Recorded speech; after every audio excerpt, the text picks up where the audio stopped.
Salut tout le monde, c'est Mo. Et ben voilà, on se retrouve aujourd'hui pour un petit jeu de ballon, étant donné qu'on est tous confinés chez nous et qu'on peut pas aller dans les gymnases. Autant quand même s'occuper, mais toujours avec une boule. Du coup aujourd'hui, on va bosser la précision. Donc comme vous savez, au hand, tirer fort c'est bien, et tirer dans la cage et faire des bonnes passes à ses coéquipiers, c'est quand même mieux. Donc on va bosser la précision et les trajectoires de balle.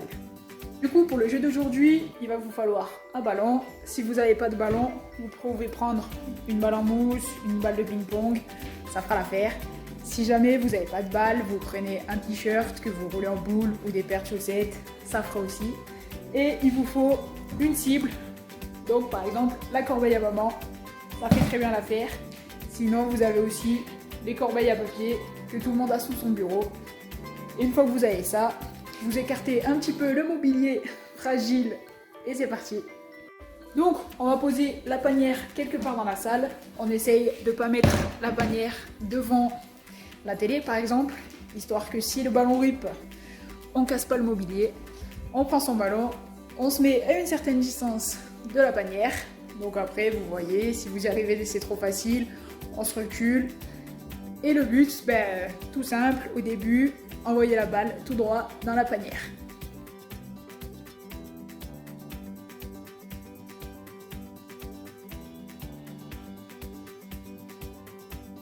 Après, vous pouvez tout varier. La distance avec la bassine, les tailles de balle. Vous pouvez même du coup changer la taille de la cible.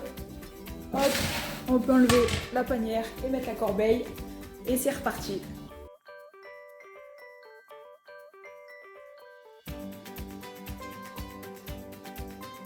Vous pouvez aussi vous amuser à varier en faisant par exemple des roulettes. Donc dans le même but, mettre le ballon au fond de la panière. On se met à une certaine distance de la panière, balle en main et c'est parti.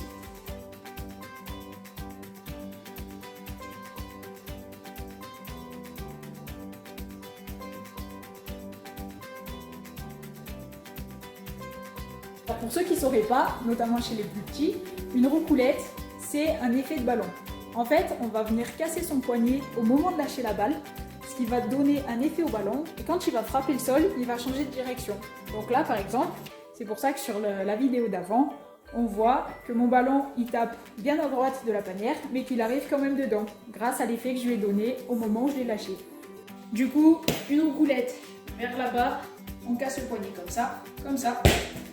Et une roucoulette avec le ballon qui part là-bas, c'est l'inverse, on va casser le poignet comme ça. Du coup, le top, c'est de se lancer des challenges. Par exemple, sur 10 lancers, il m'en faut 7 dedans. Après, ça dépend évidemment de la taille du ballon, de la taille de la cible, de la distance à laquelle vous vous êtes mis de la cible et si vous faites des tirs droits ou des tirs avec effet, parce qu'évidemment, la difficulté n'est pas la même. Et du coup, qui dit challenge, dit aussi défi en famille.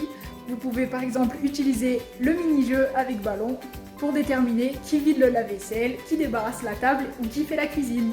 Voilà, ma vidéo elle est terminée, j'espère que vous allez kiffer le petit jeu et que vous allez pouvoir lancer des défis un peu à tout le monde. J'espère qu'on se retrouve bientôt sur les terrains et si c'est pas le cas, on se retrouvera dans une nouvelle vidéo la prochaine fois, mais toujours avec un ballon et de la bonne humeur. Portez-vous bien!